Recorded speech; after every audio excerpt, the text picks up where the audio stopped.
Hello and welcome to NextOppSocial. We are your hosts, Richelle Wright and Joanne Buford. We believe entrepreneurship is empowerment, and we are committed to the development and progress of entrepreneurs, providing you with the information you need to build thriving businesses. And today we're talking about the idea of enough. That's the most general way I could summarize it. When have you pushed enough? When have you done enough? Should you stop and rest? Should you stop altogether?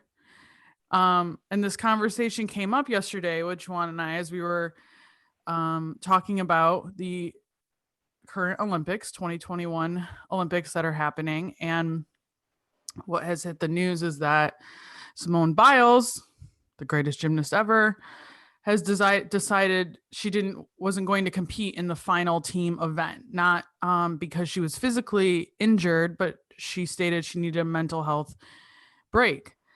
And this conversation is still trending on Twitter and everywhere a whole day later as essentially an argument. One side praising her for taking care of herself, and the other side criticizing her heavily for failing the team and her country, apparently. But this idea of taking a break for our mental health is something we're seeing more and more, especially over this past year. And I'll just be perfectly honest and frank about it. I'm tired of hearing people argue about this. I'm tired of people deciding for other people when enough is enough. And we can sit here and talk about the Olympics all day, but Twitter will do that for us. But this conversation led to the importance of talking about enough with entrepreneurship and not, a break with running a business. Most of you who are listening and watching are a company of one. I'm only recently a company of two, so, and even then, not only are you a small business, you're a micro business.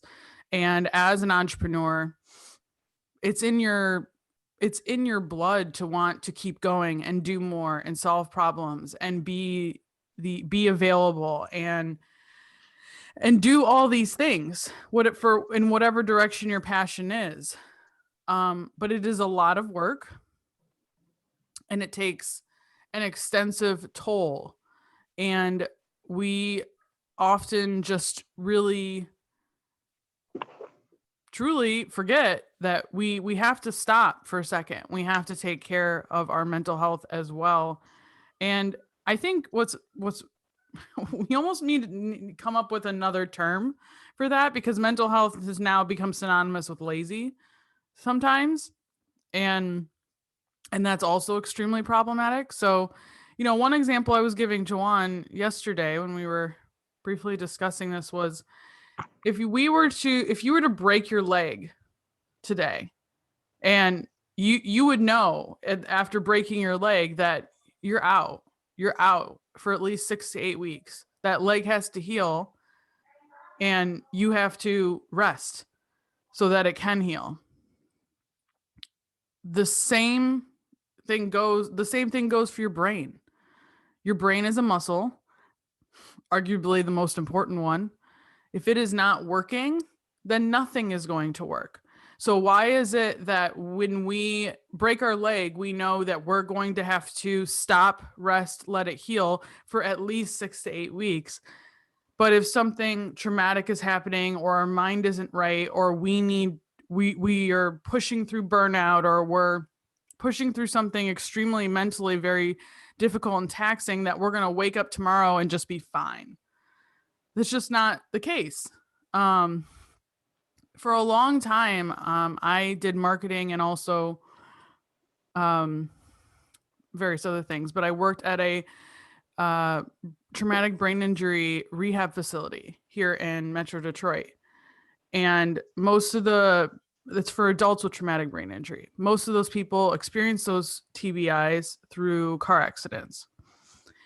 And most of those people walking into the rehab facility day in and day out looked perfectly normal. They looked perfectly sound, right? There was nothing physically about them Some of them they had other issues, but a lot of them on the surface look fine. But then you start talking to them, or then you're helping them through critical thinking exercises, or you're doing all kinds of stuff that traumatic brain injury has now affected and they can't process anymore, right? Or it's taking a very, very, very long time for that brain to heal to a certain degree where they are able to do it. And I did that for 5-6 years, and that experience taught me so much about, truthfully, if your brain is not functioning, if your mind is not right, no other part of you or what you're doing matters at all. And that's extremely, extremely important with entrepreneurship, because you can keep pushing through. I don't want this to be confused with doing hard things, right? Because we have to do hard things, and we have to push through hard things, and we have to push ourselves to do hard things. This is not quite the same thing, right?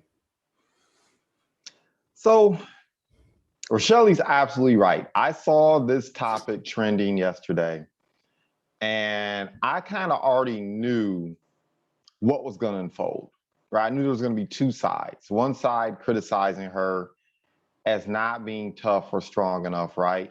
And look, I knew this was also going to fall along generational lines too. Like I just knew that was going to transpire, because I will willingly admit my gut reaction was to think about all the athletes that we revere, right?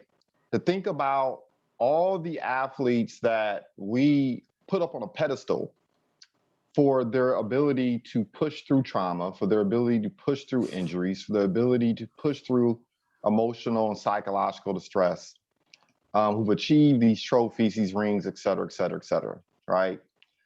And then there was another side of me that said, wait a minute, Mike Tyson, right?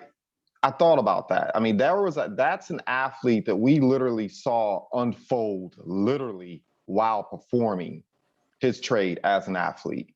I thought about all the other athletes that don't receive the recognition and attention. I thought about the athletes in NFL who have brain trauma, who continue to play through issues, despite the fact it was pretty well known that these things were transpiring.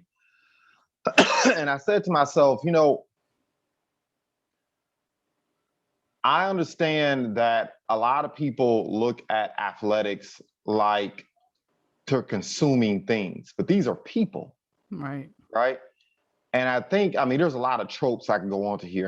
It's not enough time to talk about it, right? The reason why I think she's also getting some of the treatment she's getting is because she's a woman, mm-hmm. and then she's an African-American woman on top of that. Mm-hmm. So I think there's a lot of that going on too. But the major thing that I think when I begin to reflect on it even more so, and then of course I knew when I brought this to you, Rochelle, I knew your hair would be on fire about this. So I was looking forward to your The response. red came out. Literally, yes. Literally the explosions came out. Like I'm very tempted to start prodding you to get some of the one-liners that I heard yesterday. But I thought about the anecdote or metaphors you shared about injury. You're absolutely right, right?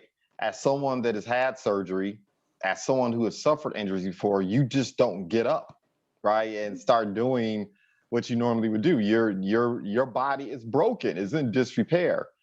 And I think part of the narrative about what it means to be, quote unquote, an American, part of the narrative of what it means to be an athlete, quite frankly, part of the narrative of what it is to be an entrepreneur is what? You're this gritty person that can't be broken. You move forward no matter what. Nothing can stop you. You're a machine, right? You're like the Borg, or you're like the Terminator. When you think about the business owners whom we admire the most, it's kind of the same. Like, literally 0.1% of people can actually go and function on 3 hours of sleep a day. Okay, Elon Musk may be one of them. He might be one. But no, that's not a recipe for a successful life. For the other almost 100% of us, right? You have individuals who, quite frankly, have been willing to pay the price. I know entrepreneurs personally who have lost their families, because of this, Mhm. right? An unwillingness or an inability, or quite frankly, what could be termed as a psychological issue, far as I'm concerned, where they are so addicted to the work, they begin to neglect some of the things that matter most, right? Mhm. You know, in terms of family and children and relationships and et cetera, et cetera, et cetera. Like, I've seen that. And then when I thought about the fact that when you are injured psychologically, emotionally, mentally, it's not an injury that you see. It's not readily apparent. Mhm. Typically, the only person that may be aware of it is the person experiencing it. And sometimes a person experiencing it doesn't realize it, but it's an injury nevertheless. And we know how powerful the mind is and how problematic it is when your mind is not working properly. It is more probably your mind. And so it stands to concede that it would take just as long, if not longer, if you have suffered some type of psychological damage or some type of mental damage, if something inside of you has begun to break down, right? And you brought up a valid point. I mean, Simone Biles mentally might have been suffering the extent of a torn Achilles physically. And we know how long it takes to recoup and rebound from that. And maybe more than that, it's a testament to Ashley how strong she is. It's a testament to how gritty she is. It's a testament to the type of athlete and person she is. The fact that she's willing to bounce back a couple days later, right? And of Mhm. course, you know, at the end of the day, you know, I'm not going to compare. Look, Simone Biles is just exceptional. I mean, she's beyond exceptional. I mean, she's historical. She's iconic. She's one of those individuals that, you know, she's going to be recognized as one of the best athletes of our century. Mhm. And when I started looking at her accolades and paying attention to stuff, arguably she is the best athlete of our century right now. So it's like, look, you all, you know, Rochelle could say a much more colorful language, but be careful about who you're taking aim at here, Well, right? even that, like, you mentioned Elon Musk, you mentioned people who we, look up to, or we see these, amazing entrepreneurs. Don't don't forget you are fed a narrative by whatever they want you to hear. You have no idea what these people do day in and day out. You don't have the Right. same 24 hours in a day as them. They have assistants and people and money, and it's a Mm-hmm. very different life. Um this, you know, this idea of just pushing through, um toughing it out. I think another thing too, especially with relating to Simone Biles, is if anyone took a second or has taken a second to think a little bit more and read a little bit more than just a headline, you'll see that she made this decision because she was about to hurt herself physically, Yep. and right before she was going to do this event. And she knew that this could, one wrong move, that's it. There is no more Simone Biles at the Olympics. There is no more of that. And that has happened time and time again with a lot of athletes, but very prominently gymnasts who push Mm-hmm. through, and now they're done at 20 years old because they're supposed to push through, right? Yeah. Not only that, she was going to cost the rest of her team. She felt she was going to cost the rest of her team the ability to win the gold, right? And Yeah. the men literally the mental gymnastics that she probably had to sit there and go through to decide that she was not going to do this very much, once she only is going to do this type of event in this space, in this arena one time, and to decide that she's been working this hard towards it and not to do it. Think about yourself, of things that, what it would take if you had spent years building a business plan, You found a location. You're going to open this business. You got the financing. You're ready to go. The doors are going to open. Something happened, whatever that might be. And you had to sit here and truthfully decide if this was going to be worth it or not, right? Like, I know we've all had moments in our life where we've had to do that to a certain degree, and it hurts. It hurts to have to decide, no, I'm not going to do that. I'm not going to do this thing that I've worked so hard to do. I guess I have another example of that personally, I guess, if it helps, is I have been a pianist my whole life. I have been competing since I was very tiny. My goal since I was 10 years old was to be a professional pianist. I was going to play concert halls. People were going to know me. I have fancy degrees and pieces of paper to say that I can do all that. And then I got hurt because musicians, to a certain degree, have similar athlete issues. When we're sitting or in our body positions for too long, especially practicing piano, I'm practicing 8+ hours a day. So I end up getting a back end injury. I end up getting nerve damage in my hand, to the point where playing professionally was not going at that level, was not going to be an option anymore. So I had to make a decision that everything I had been working towards since I was 4 years old, 5 years old, right? Same thing. Simone Biles has been doing this since she's still small, but since she was very small. And to make the decision of, well, I'm not going to do that anymore, and I'm going to shift, and I'm going to have to do something else, or I'm not going to do this one thing. I mean, it's an astronomical decision to have to make, right? So, yeah. So, identity, right? Like I said, I know I'm wired differently. Part of it is just because the generation I grew up in, right? And being a male, and then, look, being an African American male, it comes with certain cultural attachments, if you will, right? The ideal of, there's something I preach all the time to other men. No one's coming to save you. If you're a man, particularly African American male, no one's coming to save you.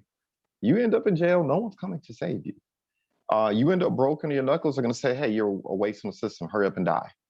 It is what it is. No one's coming to save you. So you have no choice but to achieve, but to succeed, no matter what traumas transpire in your life. And, I thought about that. I took inventory of some of the traumatic experiences I've had and I've had to push through. And I thought a lot about a lot of times what you are really juggling with is people's expectations, right? What people may think about you, how people might respond or react to you. And that can be just as damaging in entrepreneurship as it can be for an athlete, right? And I think the way that you navigate those waters, and it all boils down to success in life, is an inside job.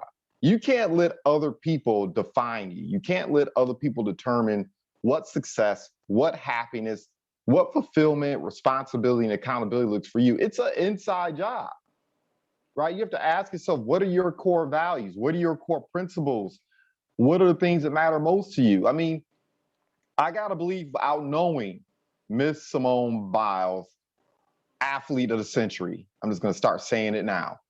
I have to believe that one of her core values is collaboration and accountability to her team, above her own achievements, above her own shine. One of her core principles, I just gotta believe that above all that is accountability to her team. And I believe that's why she did it. I believe she did it not because it was about her personal fanfare and what love and attention and meeting other people's expectations. She was thinking about her team. And sometimes, look, as an entrepreneur, especially when you make the leap, right? When you start growing from a team of me to a team of we, I think entrepreneurs need to understand, like, there's this misnomer out here that you quit a job because you want to fire your boss to become an entrepreneur because you don't want a boss anymore. Well, nothing can be further from the truth. The general public's your boss now. Yes. Your clients are your boss. Your employees are your boss. Your vendors are your boss. Anyone that is involved in commerce or impacted by your ability to deliver that service or product is now your boss. You're actually, and I shouldn't say boss, but yeah, you fired a boss, but you actually take on more accountability. Correct. Right?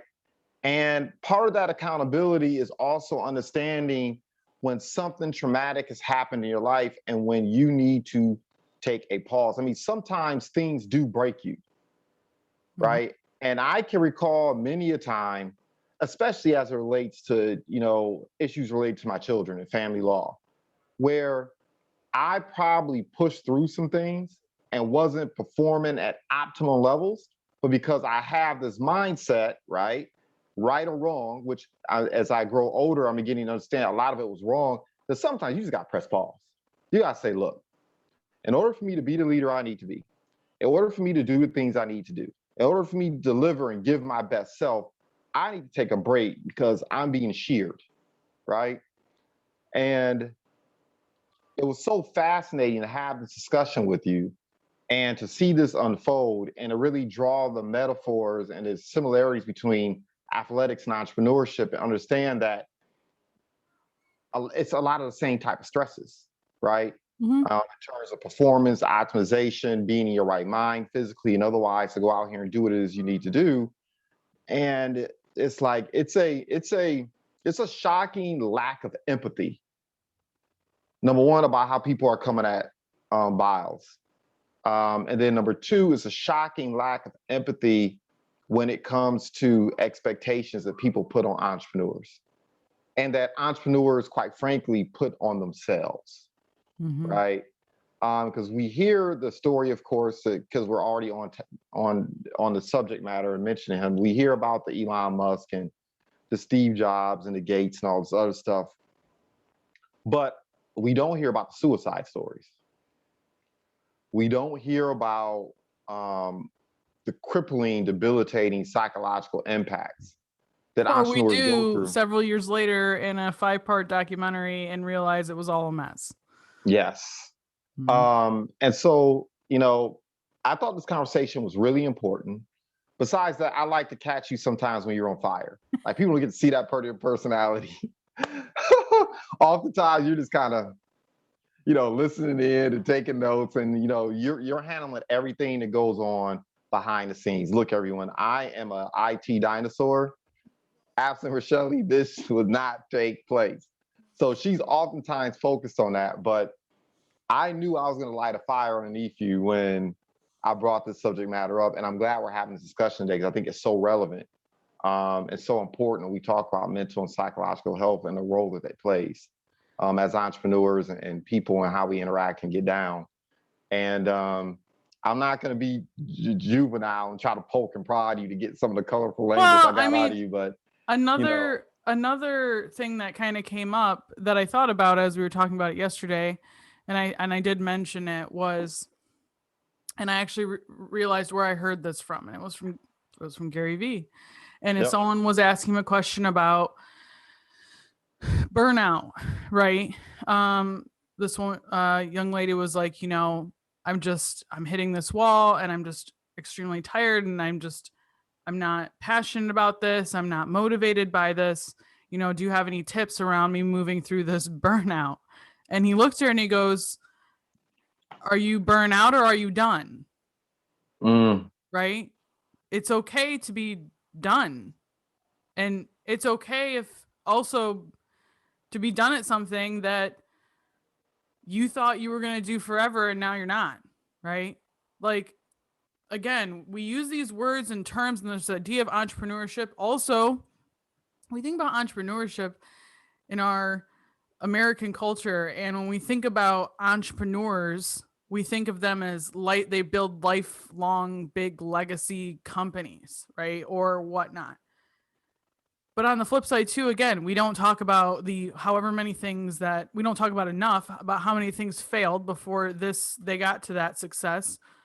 And we also need to stop this idea that the thing you're doing right now as an entrepreneur is the thing you're going to do forever as an entrepreneur in a society that moves like this, right? Our digital climate changes. COVID showed us that we could change everything overnight. So why do you think you're going to do the same thing till you're dead? I don't like, I mean, they say for like me as a millennial, I'm going to have 23 careers or something like that. I'm going to have it. And that's probably true, you know, but it's with the people who raised us and grew up with us, we only see that, right? Well, they did this thing until forever, right? Or they did this one career. Maybe they changed jobs, but they did this one career, right? Or they had this one business. Maybe you're done. Maybe you're not burnt out. Maybe you're done. And that doesn't necessarily mean you're done being a business owner. That doesn't necessarily mean you're done being an entrepreneur. In fact, I would argue you're not. You're not done being an entrepreneur. You're not, because that, if it's something you that part of you is bored. That part of you it needs something else. So just like in that same respect that we see so much tension around taking a mental break or taking a beat and taking a rest. I see that same tension around people shifting or people stopping what they're doing to do something else. Of course, again, it's not the same concept as people who are looking for something that's going to make them that quick buck and they keep jumping around to different things, right? Just like taking a break is not the same thing as doing hard things. But if you are finding yourself pushing through something that no longer feels good anymore, you are doing yourself a horrible disservice to keep pushing through that without asking why, right? In the same way, physically, if we kept doing a certain exercise or something, if we kept walking on our leg that still had this pain all the time, well, we're probably doing a disservice by not getting it looked at.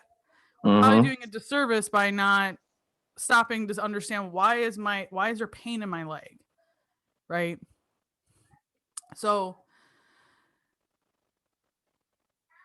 and to be honest too, that's easier said than done. It's easy for me to sit here and say all that too, because I struggle with that myself, right? I struggle with like having to understand, is this burnout or am I tired? This is burnout or did I not drink enough water today? Like, I mean, is this a bad week, right? Or something like that.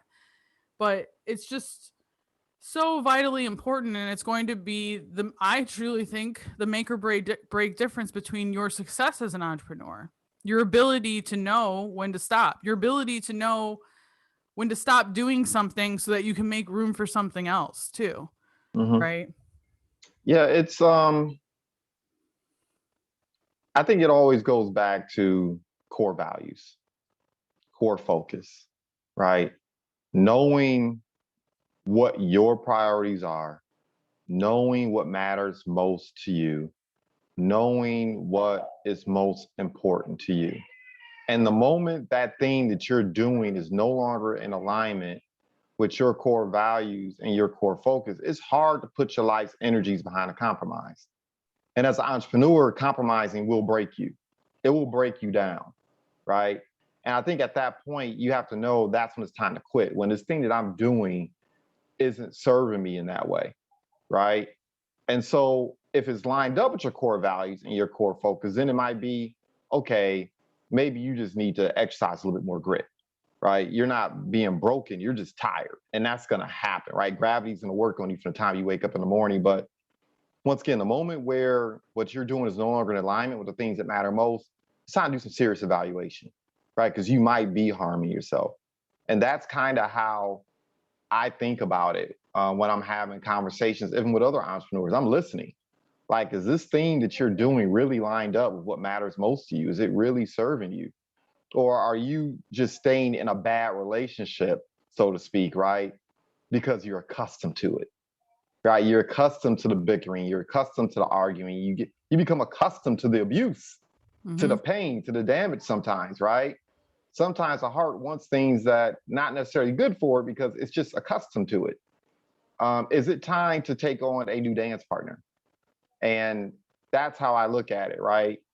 The moment that business endeavor or venture is literally feeling like not difficulty, but it starts to begin to feel like abuse, now it's time to do some evaluation. And I guarantee 90% of the time, if you're in that situation, it's not because of you, it's because you're spending too much time thinking about other people. Right. Yeah.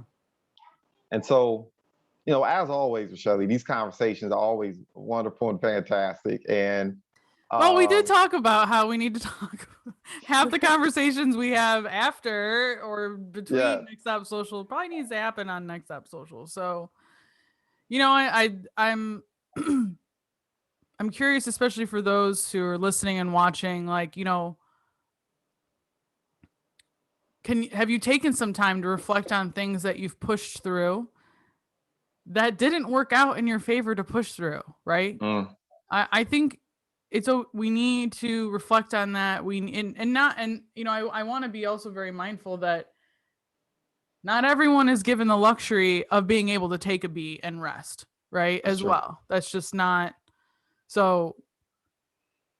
And if you're in that situation, we understand as well. Rochelle, I do have to kind of intercede in that, right? Because I am going to speak a little bit from personal experience. Because I know what it's like to feel like you can't afford to take a moment, that you can't afford to take a respite. And quite frankly, what I would share with individuals, if you're feeling that way, you can't afford not to. You can't afford not to, right? There's a concept in business that we refer to as the 90-day run. And I've done it a lot in my business where I'll look at my scenario, situation, and say, something's got to change. I got to level up. And so what you do is you go on a 90-day run where you go as hard as you can, as fast as you can. I mean, literally, you push yourself to the brink. So you'll build up the dexterity and the muscles and new talents and skills to stay where your activity is taking you to, right? But there's a reason why we call it a 90-day run. And just follow me here. I know I'm about to go down one of these lanes that people are like, okay, here he comes. But look, when I was a kid, I used to watch National Geographic. I loved it, right? The balance in nature between prey and predator and all that fun stuff. And you'd watch the lions chasing the gazelles. And the gazelles were swifter, they were faster, they could run longer distances. You'd wonder, well, how the hell does a lion catch a gazelle? Because they're powerful, but they can only do it in sprints. They can only go hard for so long. And then what the lions do is they say, you know what? F this. 5 of us, let's get together. We're going to keep sprinting after this animal because they know sooner or later that gazelle is going to start moving into an anaerobic stage, right? The muscles are going to become fatigued. It's going to start feeding off glucose as opposed to oxygen. And eventually the muscles may even seize, and you sprint after enough and keep it zigging and zagging and keep it moving around. And then sooner or later that happens and the lions have their meal, right? As entrepreneurs, it can be the exact same thing. Yeah, you're going to have your moments where you got to sprint. You got to go hard. It's going to be painful. But don't run yourself into an anaerobic state. Don't run yourself to the point where you're not edifying yourself, feeding yourself, caring for yourself, or else you're going to seize up, not just physically, but psychologically and mentally, right? And then in business, of course, when the lion comes, the lion is failure. The lion is disappointment. The lion is financial instability and emotional instability. You have to give yourself a chance to take a breath, edify, take that reprieve, because if you're running like that, it's the same thing, right? So, because I know there are people listening to this who are going to say, I just don't have time. And my experience has been my experience has been when I'm at the point where I feel like I'm saying I don't have time all the time, like all day, every day, something's wrong. Right. Like it's time to get a coach. It is time to turn your phone off, turn off your computer. I don't care if it's take a walk at the park or take a quick 2-3 day vacation somewhere. It's time. So I'm sorry, I had to get that out because I've been there and I know what that feels like. I know the stress associated with it. Yeah, absolutely. Well, we will continue this conversation in the after show. I'm sure the discussion around the Olympics is not going to die down. God forbid someone else needs to take a break. It's going to be a nightmare. But you can join us in the Next Up Social After Show group on Facebook. We invite everyone watching to join us there. The link is in our description, or you can head to Facebook, go to our Next Up Social page, click community, and we'll be happy to have you inside. And don't forget to hit that subscribe button here on YouTube or visit our website at nextoppsocial.com to learn more about everything we do. If you know someone who needs today's episode, please share it. Please like it. We want everyone to gain value from it as well. We'll talk to you soon.